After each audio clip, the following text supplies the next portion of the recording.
So he's here. Omar's like taking off. Thanks, Omar. Welcome, Bill. Thank you very much, buddy. No, but as one of the things they said, it was very important to me, given what I've tried to do as Speaker of the House, that we have someone who would keep his promises that we were electing as president. And so when I talked to Senator Cruz, I came across a proven conservative. And so you're going to be pleased. I'll let him talk for himself. Step ladder that was sitting right here. I will. That's great. I'm going to borrow this if you don't mind. I do mind. For the senator to stand on.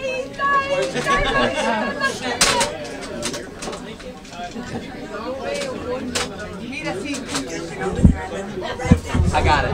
I'm good. So you can go ahead and do your big intro now. That'll get him over here. And I'm going to squeeze behind you and try to get this microphone working. It's okay, I would. Stand in the trash.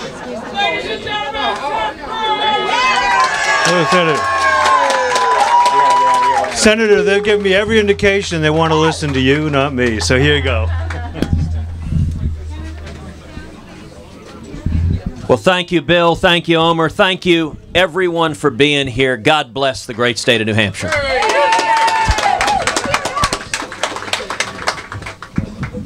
Hold on. I'll catch you, don't worry. All right, I'm going to go step down one step. You didn't believe it. I'm thrilled to be with you guys. Thank you for coming out this afternoon. So how many of y'all watched the Republican debate this week?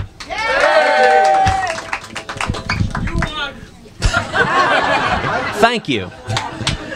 How fantastic is it that we have so many young, talented, dynamic Republican candidates for president? And what a contrast with the Democrats.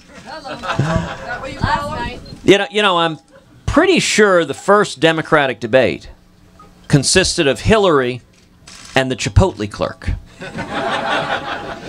Now, actually, that's not fair. That's not fair. We can't forget about Bernie Sanders.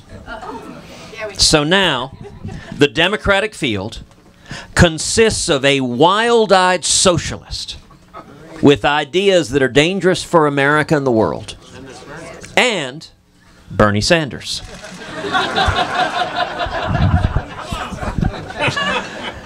And has anyone else noticed that they keep scheduling the Democratic debates at like 1 o'clock in the morning on a Saturday? You know, airing it on Alaska PBS? But there is good news. They have announced the location of the next Democratic debate. They're hosting it at Leavenworth. They wanted to make it easier for Hillary to attend.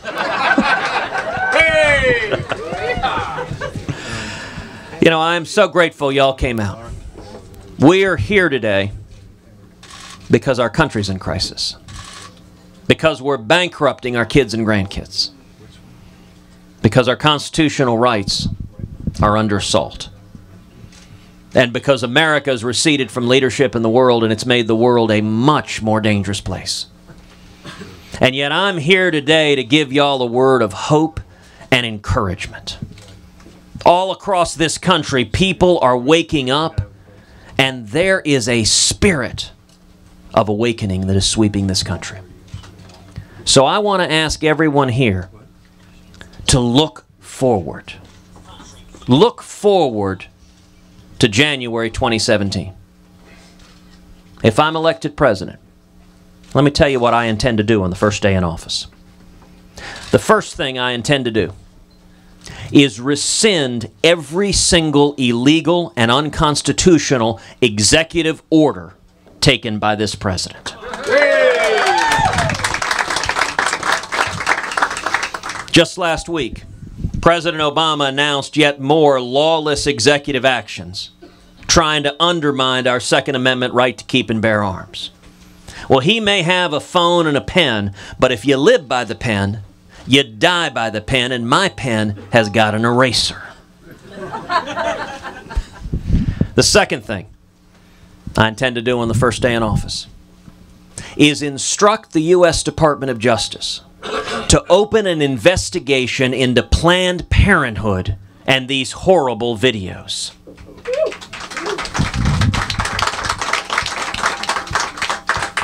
The administration of justice should be blind to party or ideology. The only fidelity at the Department of Justice should be to the laws and the Constitution of the United States. The third thing I intend to do on the first day in office is instruct the Department of Justice and the IRS and every other federal agency that the persecution of religious liberty ends today.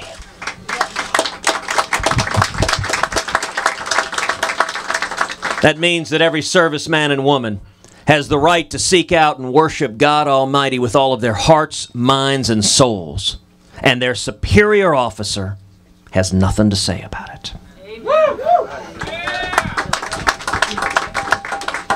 The fourth thing I intend to do on the first day in office is rip to shreds this catastrophic Iranian nuclear deal.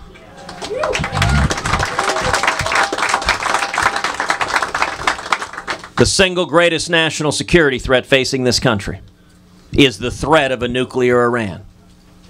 And we need a commander-in-chief who will make clear to the world that under no circumstances will the nation of Iran, led by a theocratic Ayatollah who chants death to America, under no circumstances will Iran be allowed to acquire a nuclear weapon.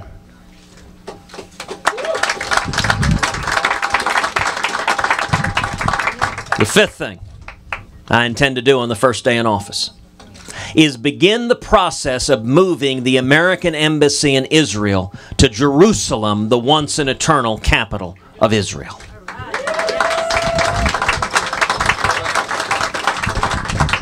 Now that's day one. There are 365 days in a year, 4 years in a presidential term, and 4 years in a second term. By the end of 8 years, there are going to be a whole lot of newspaper reporters and editors and journalists who have checked themselves into therapy. In the days that follow, I will go to Congress, and we will repeal every word of Obamacare. We'll pass common sense health care reform that makes health insurance personal and portable and affordable and keeps government from getting in between us and our doctors. In the days that follow, I will direct the U.S. Department of Education that Common Core ends today. In the days that follow, we will finally secure the borders and end sanctuary cities.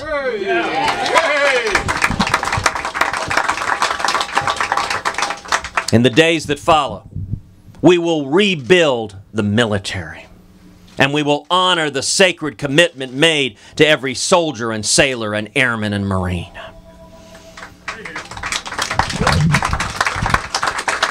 That includes fundamentally reforming the VA to protect every veteran's right to choose his or her doctor.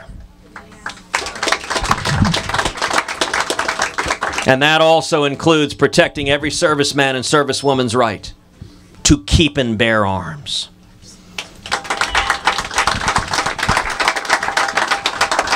So the next time a jihadist walks into a recruiting center in Chattanooga, he's going to encounter the business end of firearms wielded by a dozen Marines.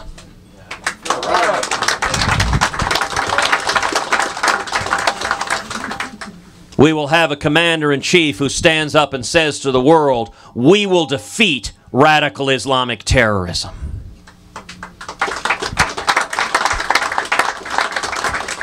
We'll have a president willing to utter the words, radical Islamic terrorism.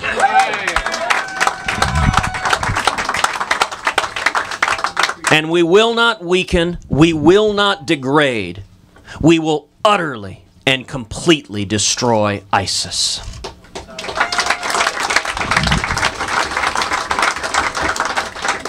In the days that follow, we'll take on the EPA and the CFPB and the alphabet soup of federal agencies that have descended like locusts from Washington on small businesses killing jobs all across this country. You know, a few years back, I was out in West Texas, and I asked folks there, I said, what's the difference between regulators and locusts? I said, well, the thing is, you can't use pesticide on the regulators. And this old West Texas farmer, he leaned back, said, "Wanna bet?" And in the days that follow, I will go to Congress, and we will pass fundamental tax reform. We will pass a simple flat tax, where every American fills out our taxes on a postcard. And when we do that, we should abolish the IRS.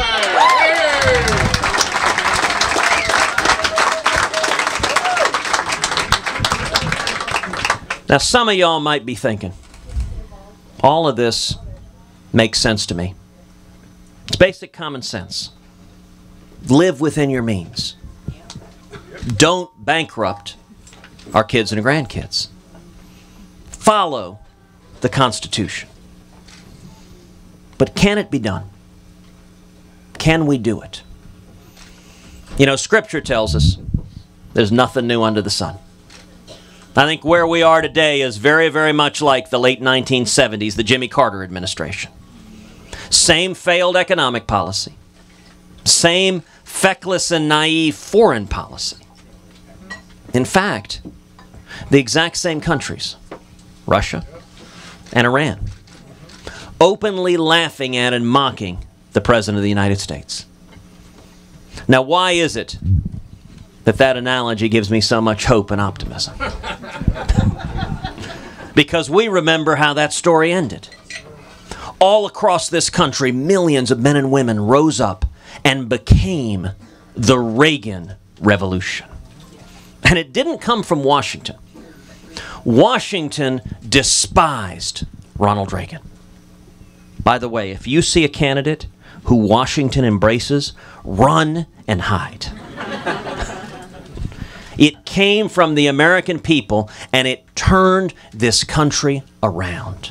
We went from misery and stagnation and malaise to booming economic growth, to millions lifted out of poverty into prosperity and the American dream. We went from our hostages languishing in Iran to winning the Cold War and tearing the Berlin Wall to the ground. Why am I so optimistic? Because the same thing is happening again. All across this country, people are waking up. You know, when we launched our campaign 10 months ago at Liberty University, the New York Times promptly opined, Cruz cannot win because the Washington elites despise him. I kind of thought that was the whole point of the campaign. Listen, if you think Washington is doing great, that we need to keep headed in the same basic direction, just kind of fiddle around the edges, then I ain't your guy.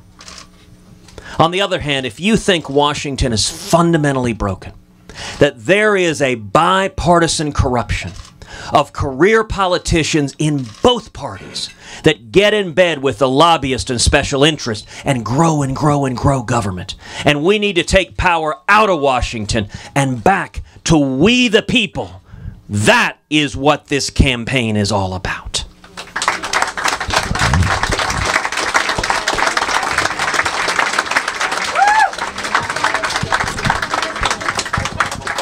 Let me close with this.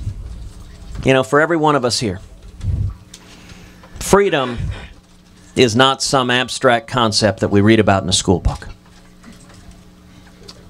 Freedom is real. It's personal. in our lives, in our families. You know, for me, I think about my dad. My dad was born and raised in Cuba. When he was a kid, he began fighting in the Cuban Revolution. And as a teenager, he was imprisoned and tortured. He found himself on the floor of a Cuban jail cell, covered in mud and blood and grime. His nose was broken.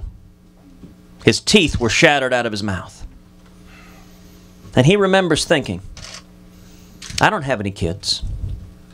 Nobody depends on me. It doesn't matter if I live or I die. But thankfully, God had different plans for my father. He was released from that jail cell and he fled to America. In 1957, he came seeking freedom. He had nothing, couldn't speak English, had $100 sewn into his underwear. I don't actually advise carrying money in your underwear. He got a job washing dishes, making 50 cents an hour. And he worked 7 days a week. He paid his way through school. He and my mom went on to start a small business together. So I grew up in Texas as the son of two small business owners. I saw firsthand the ups and downs, the triumph and challenges of running a small family business. Today, my dad is a pastor. He travels the country preaching the gospel. Now, when I was a kid, my dad used to say to me over and over again, when we faced oppression in Cuba, I had a place to flee to. If we lose our freedom here, where do we go? Got it. Texas.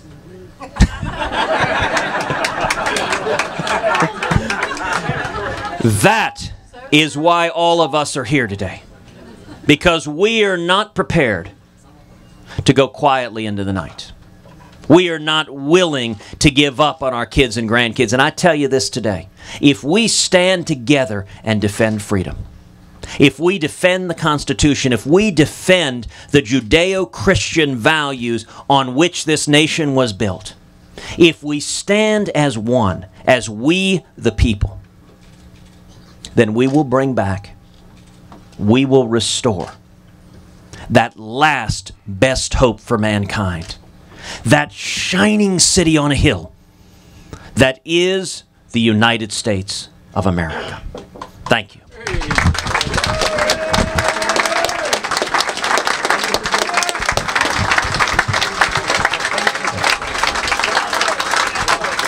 And now, I'm happy to answer or dodge any question you like. Yes, sir. 4 Cubans here for you. Ah, qué bueno. ¿De dónde? ¿De dónde? De aquí de Plymouth y dos de New York. Okay, you guys are in trouble. There are too many Cubans in the room. And a conservative from New York City. Fantastic. Those are New York guys. Senator, Yes, ma'am. shouldn't Syrians have the same chance the Cubans did? If you win the nomination, Mhm.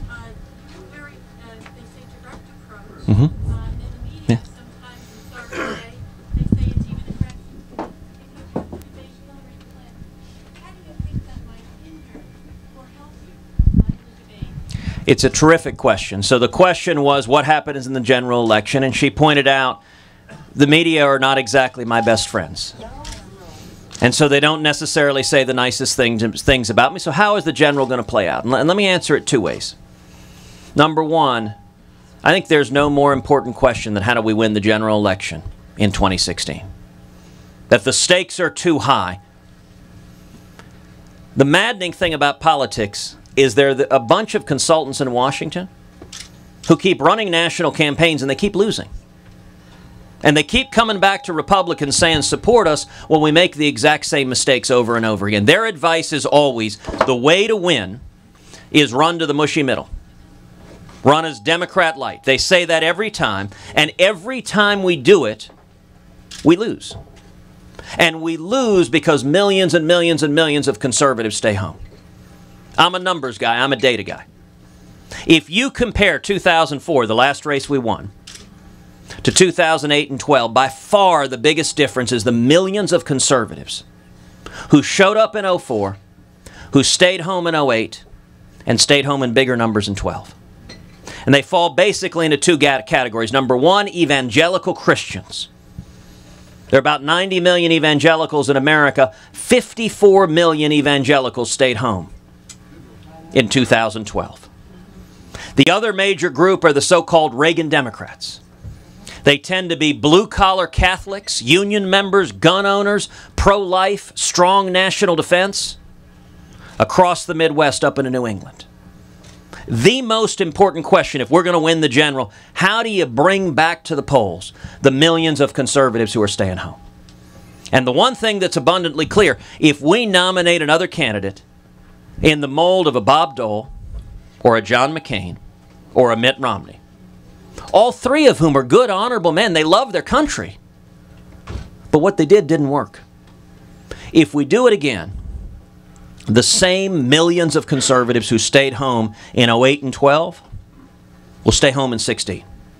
And Hillary Clinton becomes the next president of the United States. I believe the only way to win, I think 2016 will be an election like 1980. That we will win by following Reagan's advice of painting in bold colors, not pale pastels. Now you will notice that the media tends to have one of two caricatures for Republicans. Typically, we're either stupid or evil. Sometimes both. Or greedy. I guess I take it as something of a backhanded compliment that they've invented a third caricature for me, which is crazy. And so you're right, they'll apply all sorts of adjectives, and even some of my opponents might somehow suggest I'm nasty. But you know, at the end of the day, the insults and the attacks, they don't matter. I don't intend to respond in kind. You haven't heard me disparage the character of any candidate in this race, and I don't intend to. I'm going to focus on substance and issues, but how do we win? You asked about the debate. I'll tell you, I cannot wait to stand on that debate stage with Hillary Clinton.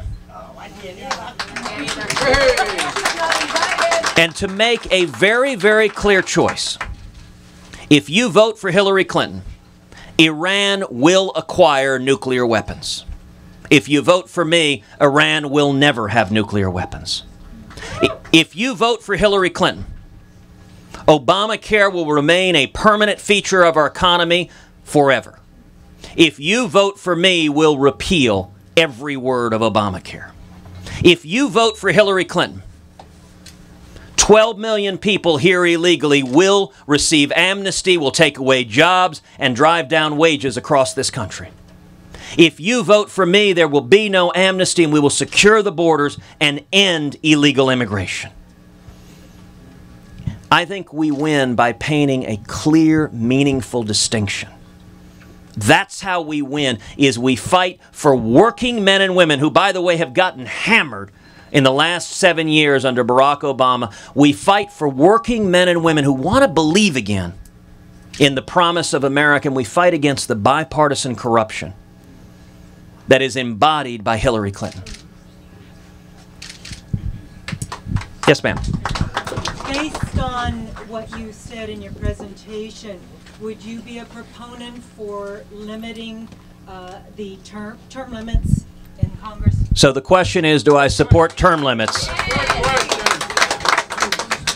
Let me give you three answers. Yes, yes, and hell yes. And I intend to fight as president for a constitutional amendment providing term limits for members of Congress and for Supreme Court justices. Yes, ma'am. One of the issues that Ben Carson would like to address, and I wondered where you stood on this, is higher education, universities and colleges. Yep. He wants to propose that there are ways to monitor them, and that if they are too far extreme, one way or the other, their federal funding is cut. As we know, most universities tend to be far liberal. PSU, in fact, allowed Hillary Clinton to speak. They did not allow Donald Trump to speak. And I think that's I just think that's so wrong. There should not be any bias in universities and the education system at all. And I know that, you know, like I said, Ben Carson wants to address that. Right. How do you feel?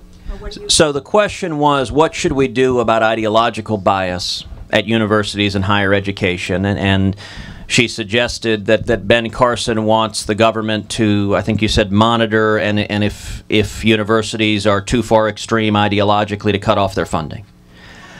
Listen, we have a problem in higher education, which is higher education, and this is a problem actually of conservatives. Conservatives have ceded the field of ideas to the left.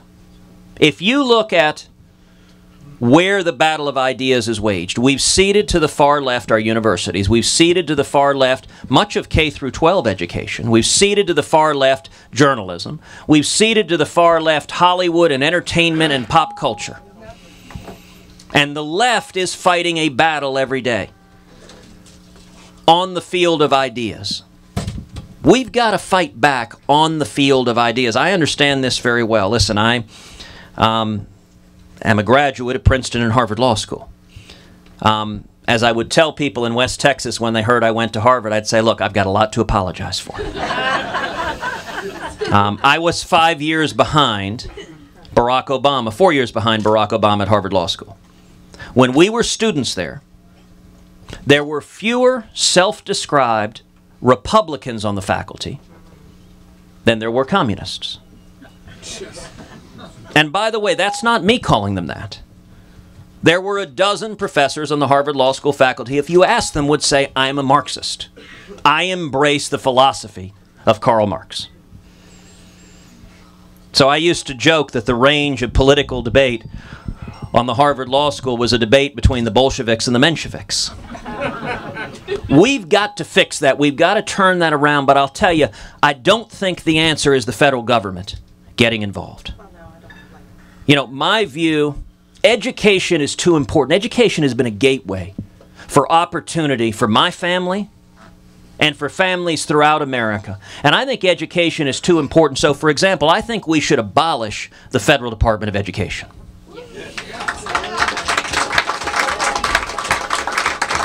Now, our friends in the press will say, gosh, if you're abolishing the Department of Education, you don't care about it. Exactly the opposite. We need to block grant the money down to the states. I think it ought to be at the states and local government, because I trust the people of New Hampshire to make decisions about education for your kids a lot better than bureaucrats in the bowels of the Department of Education.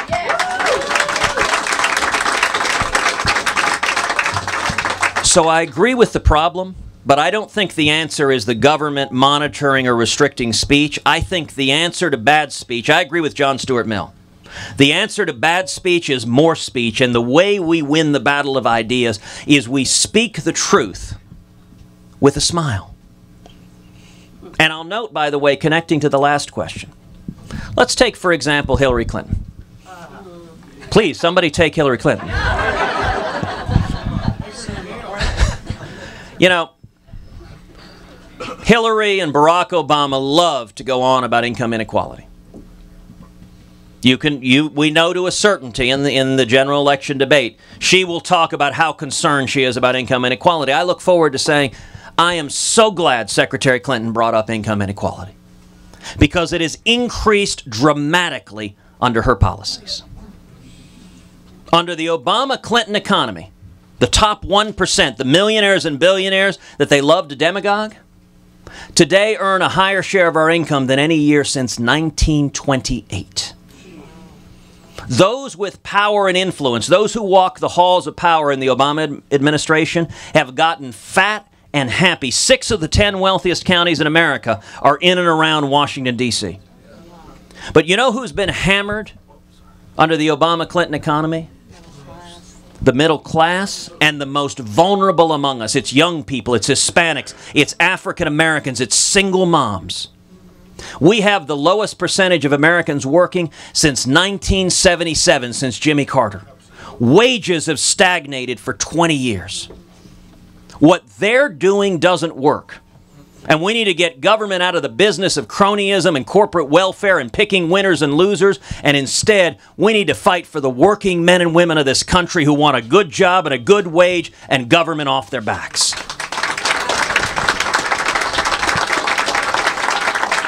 All right, let's do one final question. Yes, sir.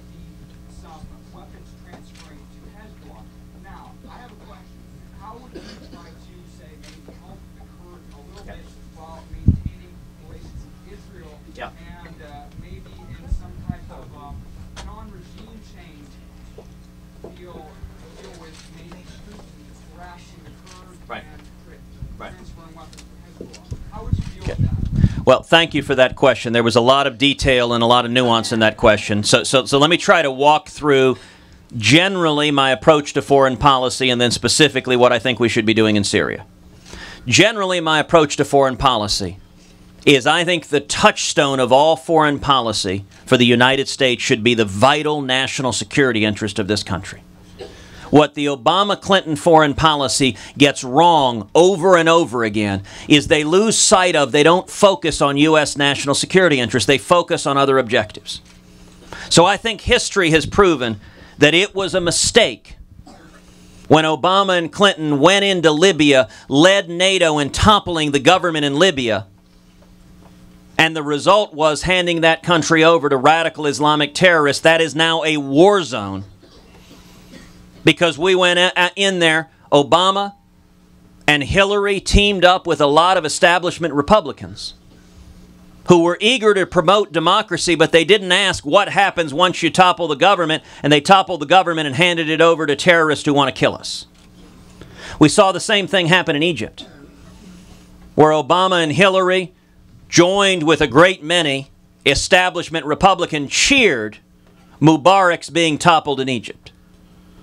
The result was the Muslim Brotherhood. Mohammed Morsi took over.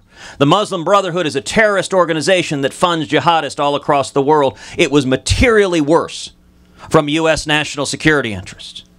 And then in Syria, they're pushing the same thing. The same coalition. They don't seem to learn from history that when you go and topple a government, if the alternative is even worse, it ain't a good idea.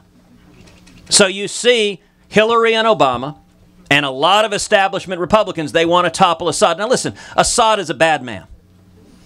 Assad is a puppet of Iran. He's used chemical weapons on his own people, but if we topple Assad, the result will be that ISIS will take over Syria. That is an even worse outcome. My view instead is that we shouldn't have a dog in the Syrian civil war. We shouldn't be trying to fight to resolve their civil war. What we should be doing is hunting down and killing the enemies of America who want to murder us.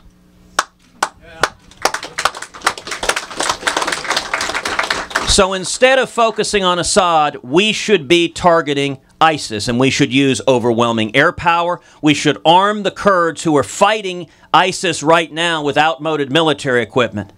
And we should be working with our regional allies, like Jordan and like Egypt, to go after ISIS. But the focus should not be this sort of Woodrow Wilson progressivism, we can promote democracy all over the world. The focus should be protecting our national security interests. And let me make a final point about our military.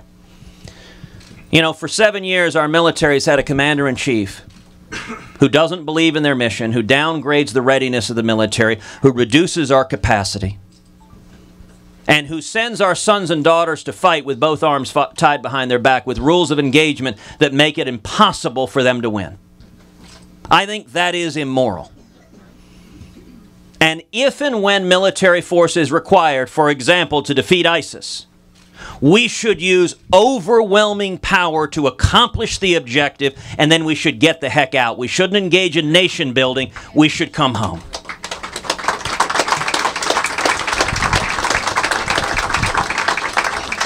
So let me make a final point wrapping up. Thank you for being here. If you agree with me that it's now or never, that the stakes have never been higher, that if we keep going the same direction another 4 or 8 more years, we risk doing irreparable damage to the greatest country in the history of the world. If you agree with me, then I want to ask each of you to do 3 things. Number 1, join us. Commit today to come out and vote in the New Hampshire primary and support us. If conservatives come together and unite, we will win. Number 2, volunteer. Sign up today to be a precinct leader, to be a county leader. Commit today to pick up the phone and call your mom. It's actually a good idea anyway. Call your sister. Call your son or your next door neighbor, your business partner, your college roommate, and say, this election matters. Matters for me, matters for my future, matters for my kids and grandkids. I want to ask everyone here to vote for me 10 times.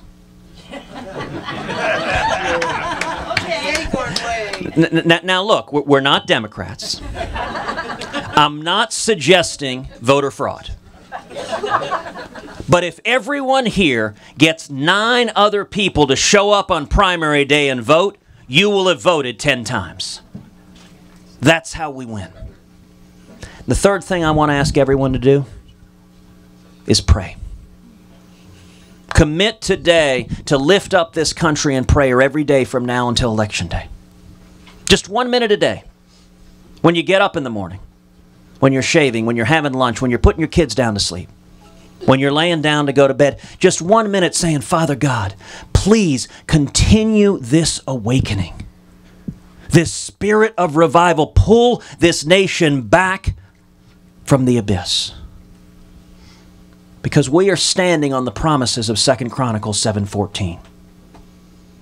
If my people which are called by my name shall humble themselves and pray, and seek my face and turn from their wicked ways, then I will hear their prayer and will forgive their sins, and I will heal their land. You know, one bit of history that our friends in the media will never tell you. In January 1981, when Ronald Reagan took the oath of office, his left hand was resting on 2 Chronicles 7:14. The very concrete manifestation of that promise from Scripture. We the people, the American people, at a similar time of crisis, have pulled this country back from the brink. And we have done it before, and we can do it again. Thank you.